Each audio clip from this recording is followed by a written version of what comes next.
Welcome. So, last week I went up to assist a relative in Denver who happened to be very near Dead Hippie Brewing. So I thought, what the heck? Let's pick up a couple crowlers from Dead Hippie Brewing. So here we are. And here they are. Yeah. And you got three. I got three this time. Well, they were running. Said, let me pick a few up. Yeah. So I was going to get two, as is our custom. And they were like, if you buy three, you get $5 off. So, what? I know. How could you pass that up? It's like they were giving me money, almost. So they gave me $5. So we got the blonde right here. Yeah. This is, who's that again? The Debbie Harry Blonde. Debbie Harry Blonde. Yeah. Those old enough to know? No. I don't know. Debbie Harry? Debbie Harry from Blondie? From Blondie? Blondie. No, I've never seen Blondie. The group, Blondie. Oh, okay. That's Debbie Harry. I'm not familiar with many musicians' names. Oh. See, I thought you knew that. No. Of any of my friend group that would know that, I figured you would have known that. So sorry. That's okay. I was just surprised. Wow, that is like crystal clear. So I think I asked you already. I thought Dead Hippie had closed for a while. Yeah, so I asked about that when I was there. And I mean, obviously they're open. Yeah. So if you're headed there, keep going. Don't turn around. Don't turn around. If you're watching this YouTube video while you're driving down Santa Fe, just keep going. Yeah. That's, anyway. So I asked about that, and they said that they closed for COVID. And their Facebook post, I guess they said, hey, we're closed. Sorry, it's been a great run. And everybody's kind of freaking out. But then I asked them when they're there, they said, oh, it's just temporary. So they opened back up, I don't know, like maybe a month or two ago, and they're chugging along. And maybe they got some backup funding or that payroll protection thing. Could be. Because those loans are forgiven. Oh, yeah. Yeah, like when you get the payroll protection loan, it's forgiven if you keep people employed. Oh, wow. Oh, that's fantastic. Yeah. Well, I mean, that makes sense. Hey, we don't have enough money to pay anyone. Well, here's some money that you can pay me back. Pay me back, so then you have to pay them and us back. It's like, so, no, that's good. I'm glad to hear that. This is delicious. It smells good. It's gorgeous. It's light. It's crisp. Yeah, it is. Like, I don't know if I've ever seen a blonde this clear, quite frankly. It's got a nice dry finish. Makes you want another sip. Oh, man. And it's 5.5% ABV. Which, yeah. It's really smooth, really well balanced. I mean, it's got a dry finish, but it's not puckering. Just slightly hoppy? Yep. Or just slightly bitter? Yeah. This is great. It's got a nice grainy smell. Mm-hmm. Yeah, I was going to say, I could drink a whole bunch of these. And I mean, 5.5 isn't too much, but if you're mowing the lawn, you want to keep it down Keep below. it a little bit lower than that, for sure. Start out like this, and then you're... Yeah. If you're using the weed eater, you definitely want to stay away from the beer until after. Pro tip. Count your toes after it's like, 10, okay, good. That's delicious. That is very good. Yeah. So, what'd you think of the brewery? It was very nice. I had a big outdoor seating area, which people were taking advantage of. It was a beautiful day when I stopped by. And so everybody was kind of hanging out there. And then the brewery itself was nice. It was pretty big for a brewery. I mean, normally they're kind of, I don't know, I shouldn't say normally, but it's not uncommon to see a small-ish brewery. This one had a lot of seating inside. People were super friendly. All of the beer tenders, and I was talking to one of the brewers, and boy, they were just chatty as can be. So felt right at home. And was it in Denver proper? I don't know how to answer that question, quite frankly. It was just off of Santa Fe, and I don't know what the cross street was. Okay. Well, we'll put the address down here. Yeah, I meant to have it handy. Actually, probably do have it handy here. So this beer is tax wit. So this one's at 6.5%. Yeah, they're Belgian. When I went to do it, my goal was to get a hobby beer, well, maybe not hobby beer, but a light beer, dark beer. Just to kind of mix it up and kind of get a good sampling. And all the dark beers that they had were on nitro. I shouldn't say all, but they had 2 stouts that were on nitro, and they gave me a sample of their dry Irish stout, and it was delicious. It was very good. I was really wishing I would have brought one home, but to their credit, they're like, yeah, it's on nitro. Yeah. I put in a crowler, which that's makes sense. Yeah. Yeah, it speaks to their commitment to the craft, I guess. Yeah. So. I gotta say the wit beer. So I've never had Dead Hippie before, and obviously they're not sponsoring our podcast because no one's sponsoring it. But this wit is amazing. It's got really great Belgian and Belgian character in the nose. It does. It's light. It's beautifully clear. Has that wit flavor in the flavor. Great finish on it. Oh, that's really good.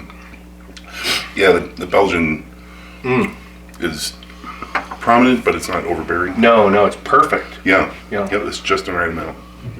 So 2 for 2, because the blonde was, the blonde is a perfect example of the blonde, and the wit beer is a perfect example of wit. With blonde, a lot of times I'll drink a blonde, I'm like, yeah, it's beer, it's good. Yeah. And I was like, it's delicious blonde, but in the back of my mind, I'm like, if you add some apricot to that, or if you add some of this, and it'll be really good. But that one, nope, don't touch it. Yeah. You could definitely add something to that, but if you don't, it's, there's nothing wrong with it. It proves that a blonde beer can have flavor to Yeah. it, and just not be overboard. Because it does has nice grain flavor. It's really nice. It does, yeah. But this wit is also, that's really good. Yeah, big fan.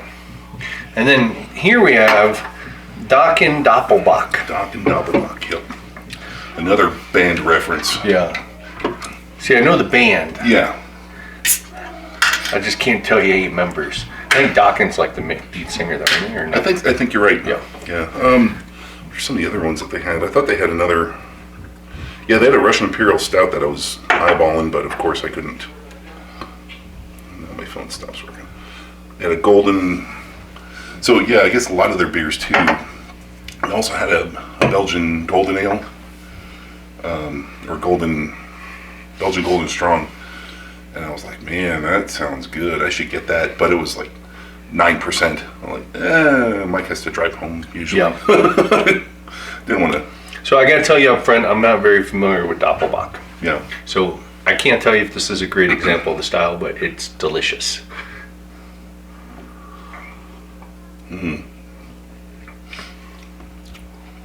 Just sweet. So, Not overbearing, slightly malty. Yep. Yeah, it is. Yeah, it is definitely malty. It has kind of, I don't want to say roasty, but almost like a toffee type of flavor to it. Yeah. Kind of a little sweet kind of caramel. Yeah. Very nice. Man. I should be more familiar, seeing as we're planning on brewing a Doppelbock and a Eisbock. Yeah. Well, we'll study up on it. I'll consider this research. Yeah, this is really good. Oh man, I love that. Man, again, it's really dry. Super clear. Man, yeah, it is dry. The malt flavor is just so nicely rounded, but it's still, it finishes, I want to say it finishes dry and sweet. Leaves a little sugar on your tongue, but it's a dry finish. But it's dry, yeah, so it's not cloyingly sweet. If I'm in Denver, I might have to do some further research on this Dead Hippie. And I didn't taste Dead Hippie in any of these. Want my money back? Well, you never know. They just a little bit of the finger in there. I don't know. It says, "Where's Walton" on the can? Yeah, if somebody knows what that means, you'll have to explain it to us. Please. These are terrific. Really are. Like I said, the Irish Stout was really good, but it was on nitro. So. Well, thank God they didn't go out of business. No kidding. Yeah. Right. Yeah. Man. Well, it was a toss-up between these guys. So the person I was helping, them move, and they were basically smack dab in between these guys and Jackass Hill Brewery, which is in the middle of Littleton. So they're just north of Littleton, I guess. Like I said, my knowledge of Denver geography is lacking. So north of the Springs. It's north of the Springs, south of Cheyenne. Fort Collins. Oh yeah, it's south of Fort Collins. But, if you hit Greeley, you've gone too far. Turn around. So it was a choice between the two. So next time, if there is a next time I go up there, then I'll try Jackass Hill. I've been meaning to try them. I think the only thing that deterred me from going there was, since they are downtown,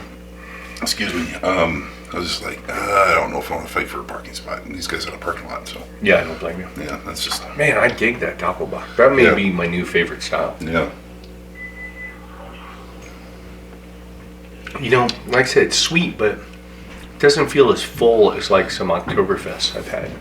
Yeah. You know, which are, you know, they're really thick. This isn't, I'd say it's about a medium mouthfeel. Yep. Yeah, but it doesn't leave the.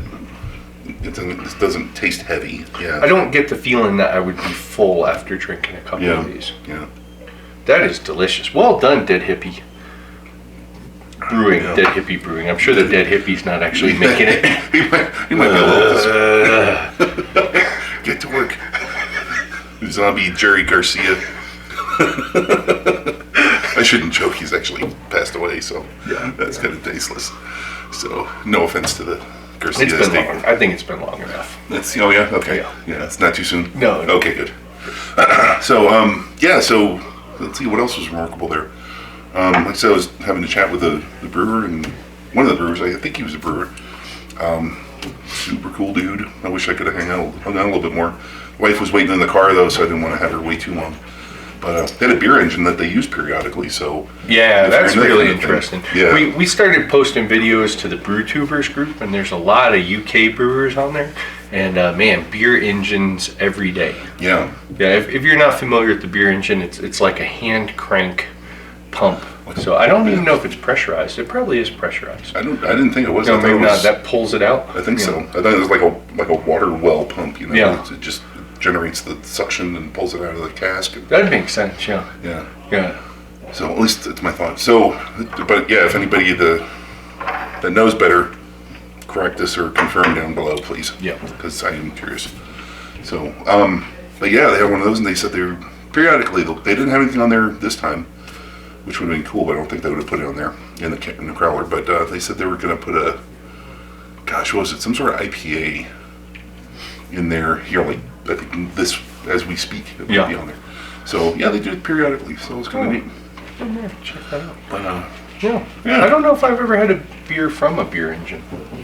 I think the one British place up in Denver that shall remain unnamed. That one pub where all the beer was infected. Yeah, I think they did. They had an engine. I don't know that I actually got a beer from it, though. Oh, that's a good point. They may.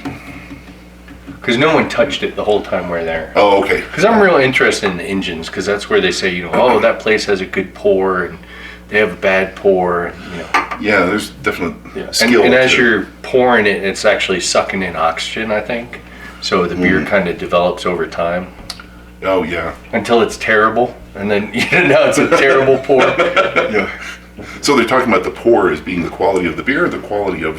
I think it's both. Both. Yeah. Yeah. So you could have a good tasting beer that was poured correctly, or that was poured poorly. Yeah. And it would be a bad pour. Yeah. Okay. Yeah, maybe not. I don't know. We'll have to do some research on it. Yeah. That'd be interesting to know. We should get a beer engine right here. Or we could just go to England and we could hit the pubs and find out and ask those guys, and they'd be like, "Stupid Americans, shut up." Yeah. Ah, you yank. Get out of here. Here's your Budweiser. What that crap? No. Give me the mild. Give me that stuff. I want the bitter. Man, yeah, these are outstanding. Yep. These are outstanding. I would. It'd be a good reason to move to Denver. Assuming the quality remains, yes. Yeah. I agree. Yeah. Maybe not. They get great beer. If I lived in the area, I would be there frequently. Yeah, for sure. Well, it's worth the trip. It might be worth the trip. Yeah, absolutely. Yeah. But, I don't know. Yeah, that's it. So, Dead Hippie Brewing, just on Santa Fe. Yeah, go. Check them out if you haven't already. Sweet. Yeah. So anyway, cheers. Thanks. Cheers. Thanks for watching our video. Check out our website at coloradobrewtalk.com for more great content. While you're there, be sure to leave us a comment or drop us a line with your thoughts. You can also find us on Facebook and Twitter at CO Brew Talk, or follow the links below. Make sure to like this video and subscribe to our channel so you don't miss any future content. Or episodes, as the case may be.